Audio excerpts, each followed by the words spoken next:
ခုနှစ်ရှိသွားပြီအဖဒီချင်းလေးတွေရက်ရောက်နေတာပေါ့ဒါလေးတစ်စလုံးရောက်ရင်ဘယ်လောက်ရလဲဟောအဖတစ်လုံးကို9000ဟောဒါလေးနဲ့စေးဘူးနဲ့သွားနေတာပေါ့နော်စေးဘူးလေးဒီကာမီအောင်ဗဒါလေးတွေနဲ့ရောင်းပြီးလုပ်နေရတာပေါ့နော်ဒီချင်းလေးတွေအဖိုးရှိမှလည်းလာရောက်အားပေးနေဒါစေးဘူးအလူအနေနဲ့လည်းလူပေးနိုင်ပါတယ်လို့ဒါဒီလိုချင်းလေးတွေဒါဗရောင်းရင်တစ်လုံးဘယ်လောက်လဲ9000ဟော9000မရတာလားဒီတစ်လုံးလုံးရမှာဟော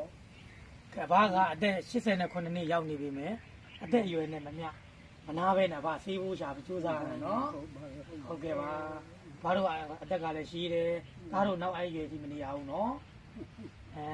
ခုဒါတနေ့တစ်လုံးလားဗမှားမရက်တာမှားရက်တာ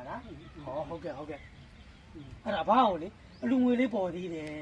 ကရင်ပြည်နယ်ကကိုမင်းသားပရိဒတ်နေပြီးတော့အကျိုးဆောင်ပြီးတော့တဲ့အလူရှင်ဒေါ်စိုးမိုးထွေးရမိသားစုကနေပြီးတော့ဘာကိုတဲ့တူပေးပါဆိုလူငွေလေးတူပေးခိုင်းတာပေါ့နော်ဒီနေ့21ရက်3လ2026ညနေ9:00နာရီချိန်မှာဘာကိုလူငွေလာလူပေးမယ်နော်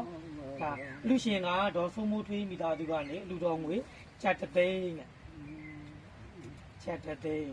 ဖာချင်းလေးအောက်ချလိုက်ပါအောင်ပါနော်ချင်းလေးဒေါ်စိုးမိုးထွေးနော်ဒေါ်စိုးမိုးထွေးဒေါ်စိုးမိုးထွေးကိုသူတော်မိသားလေးပါပို့ပေးပါဦးအစင်းလာပြီးခေါင်းလာပြီးကြီးနေပြီးကြီးလုံးလုံးအလုံးလုံးနဲ့ပြင်ကုန်ရပါပြီဒီနေ့ရစားပြီးတော့ဘောဒီကတိရအာဘောနာပနေတွေကမနာရပြီလို့